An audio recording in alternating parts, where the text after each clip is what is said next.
Assalamualaikum warahmatullahi wabarakatuh. Alhamdulillah, segala puji bagi Allah Subhanahu wa Ta'ala yang telah memberikan kita nikmat kesehatan dan kesempatan untuk berkumpul di majelis yang penuh dengan keberkahan ini. Salawat serta salam semoga tercurahkan kepada Nabi Muhammad SAW, keluarga, sahabat, dan para pengikutnya hingga hari kiamat. Hadirin yang dirahmati oleh Allah, perkenalkan, nama saya Dawiyah Fatasya dengan 3 NIM belakang 214 dari kelas AB4. Pada kesempatan ini saya ingin menyampaikan kutub singkat mengenai salah satu sunnah Nabi yang sering kita dengar namun terkadang kita abaikan, yaitu bersiwak, atau dalam konteks hari ini bisa disebut sebagai menyikat gigi. Dalam sebuah kitab disebutkan bersiwak itu hukumnya sunnah dalam setiap keadaan, kecuali setelah condongnya matahari bagi orang yang berpuasa, dan sangat disunahkan pula pada ketiga keadaan: ketika terjadi perubahan bau mulut, setelah bangun tidur, dan ketika hendak melaksanakan sholat. Hadirin sekalian, dari kalimat ini kita bisa memahami 2 poin besar. Yang pertama, bersiwak adalah sunnah dalam hampir seluruh keadaan, dan yang kedua, ada waktu-waktu tertentu yang justru sangat dianjurkan. Sunnah yang dimaksud adalah sunnah ghairu muakkad, yaitu sunnah yang jika dikerjakan akan mendapat pahala, namun jika ditinggalkan tidak akan berdosa. Meski begitu, bersiwak memiliki nilai istimewa karena menjadi kebiasaan Rasulullah SAW. Hadirin yang berbahagia, salah satu keindahan ajaran Islam adalah perhatian besarnya terhadap kebersihan. Islam tidak hanya mengatur ibadah besar seperti sholat dan puasa, tapi juga mengajarkan hal-hal kecil seperti cara membersihkan diri.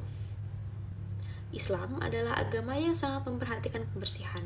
Nabi Muhammad SAW bersabda, "At-tahuru syatrul iman." Kebersihan adalah sebagian dari iman. Maka, bersiwak atau menyikat gigi menjadi salah satu bentuk ibadah melalui kebiasaan menjaga kebersihan tubuh. Selain itu, para ulama juga menjelaskan bahwa bersiwak memiliki manfaat duniawi sekaligus ukhrawi. Yang pertama, menjaga kesehatan gigi dan mulut. Yang kedua, menghilangkan bau tidak sedap. Yang ketiga, menjadikan ucapan menjadi lebih jelas. Yang keempat, menambah rasa percaya diri. Dan yang kelima, yang paling penting, mengikuti sunnah Nabi. Para ulama menjelaskan bahwa bagi orang yang sedang berpuasa, bersiwak setelah matahari condong ke barat hukumnya makruh, karena dapat menghilangkan bau mulut orang berpuasa yang justru dicintai oleh Allah. Namun, sebelum masuk waktu zuhur, bersiwak tetaplah sunnah. Terdapat 3 waktu yang sangat dianjurkan untuk bersiwak. Yang pertama, ketika bau mulut berubah. Karena makanan, minuman, atau kondisi kesehatan, bau mulut dapat berubah-ubah. Bersiwak dapat mengembalikan kebersihan sekaligus menjaga kenyamanan diri sendiri dan orang sekitar.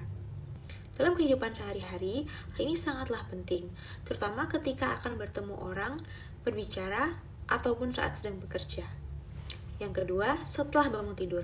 Rasulullah SAW disebutkan seringkali bersiwak setiap bangun dari tidur, karena saat tidur aktivitas mulut melambat dan menyebabkan baunya kurang sedap. Kebiasaan ini menunjukkan bahwa betapa Nabi menjaga kebersihan dirinya, bahkan sebelum beraktivitas apapun. Yang ketiga, ketika hendak melaksanakan sholat. Ini adalah waktu yang sangat dianjurkan. Rasulullah SAW bersabda, "Jika bukan karena memberatkan umatku, niscaya aku akan memerintahkan mereka untuk bersiwak setiap hendak sholat." Ini menunjukkan bahwa mulut yang bersih merupakan bagian dari adab ketika menghadap Allah.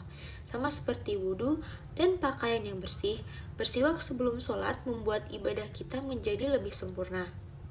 Mulut yang bersih membantu kita melafalkan bacaan dengan baik dan jelas sebagai bentuk penghormatan kepada Allah. Hadirin sekalian, meskipun kita jarang menggunakan kayu siwak seperti zaman Rasulullah, para ulama menjelaskan bahwa menyikat gigi dengan sikat dan pasta gigi hukumnya sama, yaitu termasuk sunnah yang mengandung pahala. Dan yang terpenting adalah yang pertama, niat untuk menjaga kebersihan, yang kedua, mengikuti kebiasaan Rasulullah, dan yang ketiga, menghormati ibadah, terutama sholat. Dengan alat modern sekalipun, hikmah dan nilai ibadahnya tetap bisa kita dapatkan. Dari amalan kecil ini, ada banyak hikmah yang besar. Islam adalah agama yang menjaga kesehatan pemeluknya. Sunnah tidak harus berat, kadang hanya lewat kebiasaan harian yang kita lakukan. Allah mencintai hamba yang bersih dan rapi, serta mengikuti sunnah untuk memperbaiki fisik sekaligus memperhalus akhlak. Kadang kita berpikir bahwa ibadah itu harus sesuatu yang besar, padahal hal kecil seperti menjaga kebersihan mulut pun bisa mendatangkan pahala yang luar biasa besarnya. Hadirin yang berbahagia, demikian kultum singkat yang dapat saya sampaikan. Semoga apa yang kita pelajari hari ini menambah ilmu, memperbaiki kebiasaan sehari-hari, dan dapat membuka pintu pahala dari hal-hal kecil yang kita anggap sepele. Semoga Allah memberikan kita kemampuan untuk mengamalkan sunnah-sunnah Nabi dalam kehidupan sehari-hari. Wassalamualaikum warahmatullahi wabarakatuh.